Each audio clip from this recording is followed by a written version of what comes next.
வாக்கு கரெக்டா இருக்கும். யோனா 1:3. அப்பொழுது யோனா பாருங்க எப்படி படுது, கர்த்தருடைய சமூகத்திலிருந்து விலகி. நான் ஒண்ணு சொல்லுகிறேன், ரட்சிக்கப்பட்ட கர்த்தருடைய பிள்ளைகளே, நீங்க அவருடைய கரத்துக்குள்ள இருக்கிறது தான் அவருடைய திட்டம்.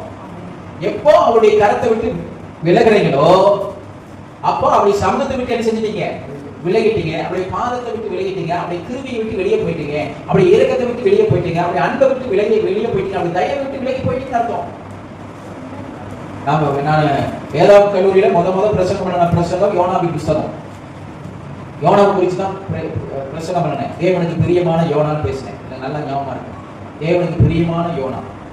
உண்மையாலுமே யோனா கர்த்தருக்கு ரொம்ப பிடிச்ச ஒரு தீர்க்கதரிசி. ஆனா அவனையே போட்டு ஒரு சொலட்டி எடுத்துட்டாரு. ஏன் தெரியுமா?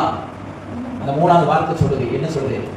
தேவ சமூகத்தை விட்டு விலகினான், தேவ திட்டத்தை விட்டு விலகினான், தேவனுடைய நோக்கத்தை விட்டு விலகினான். தேவ பிள்ளைகளே, உங்கள் மேல உள்ள ஒரே நோக்கம் என்னன்னா, நீ அவருடைய கரத்துக்குள்ள இருக்கணும். வசனம் நிறைய இருக்கு. அவருடைய வளர்த்த கரத்துக்குள்ள எப்படி இருங்க, அடங்கி இருக்கணும். எங்க அடங்கி இருக்கிறதெல்லாம் இல்ல, ஒண்ணும் இல்ல சார். அவன் அடங்கி தான் இருக்கிறான். அவருடைய வளர்த்த கரத்துக்குள்ள எப்படி இருங்க, சத்தமா சொல்லுங்க. இப்ப அவருடைய கரத்துக்குள்ள நீங்களும் நான் எப்படி இருக்கணும்? சத்தமா சொல்லுங்க, அடங்கி இரு. சில சமயம் நீ அடங்கி இருப்ப, ஆனா பிசாசு வந்து காமிப்பான். ஏன் இங்க வந்து, இங்க வந்து சூப்பரா இருக்கலாம், நல்லா இருக்கலாம், வா இங்க வா, சோதகுமாருக்கு வா, இந்த கர்த்தருடைய தோட்டம் போல இருக்கும், நல்லா இருக்கலாமா, பெஸ்டா இருக்கலாமா, நல்லா இருக்கலாமா, எதிர்காலம் சூப்பரா இருக்குமா, இங்க வந்து. காசுக்கு எப்படி 2 பக்கமோ அது போல பிசாசு ஒரு பக்கத்தை காமிப்பான், இன்னொரு பக்கத்தை மறைச்சிடும்.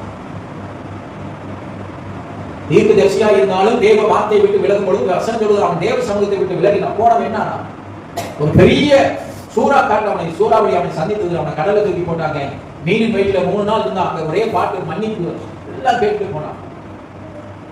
என்னைக்கும் அவருடைய கரத்துல இருந்து என்ன செஞ்சாருங்க, விலகி போயிடாரு. அப்படி கரத்துக்குள்ள இருக்கிறீங்கன்னா நீங்க ரொம்ப பிளஸிங். அவருக்கு அப்படியே உள்ள கைகளை ஒண்ணு என்ன செஞ்சாரா, அப்படி கரத்துக்குள்ள இருக்கணும். அதான் சொல்றேன், அப்படி வளர்த்த கரத்துக்குள்ள எப்படி இருங்க, இருங்கன்னு சொல்லல.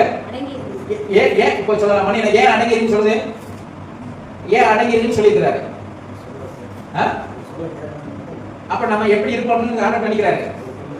சொல்லுங்க பிரகாஷ் பிரதர், நம்ம அடங்கி இருக்க மாட்டேன்னு நினைச்சுதான் அவர் என்ன சொல்றாரு, என்ன சொல்றாரு, நேத்து சொல்லி என்ன சொல்றாரு, நீ இருக்க மாட்டேன்னு சொல்லிதான் அவர் என்ன சொல்றாரு, என் கரத்துக்குள்ள இருங்கன்னு சொல்ல, என் கரத்துக்குள்ள அடங்கி இரு. ஹல்லேலூயா சொல்லுங்க. ஆண்டவருடைய கரத்துக்குள்ள நாம எப்படி இருக்கணும், அடங்கி. அப்படி கரத்தை விட்டு விலகிட்டீங்கன்னா, அப்படியே அந்த சத்தத்தை விட்டு, அப்படி கேட்கப்படுகிற சத்தத்தை மீறி நான் வெளியே போயிட்டோம்.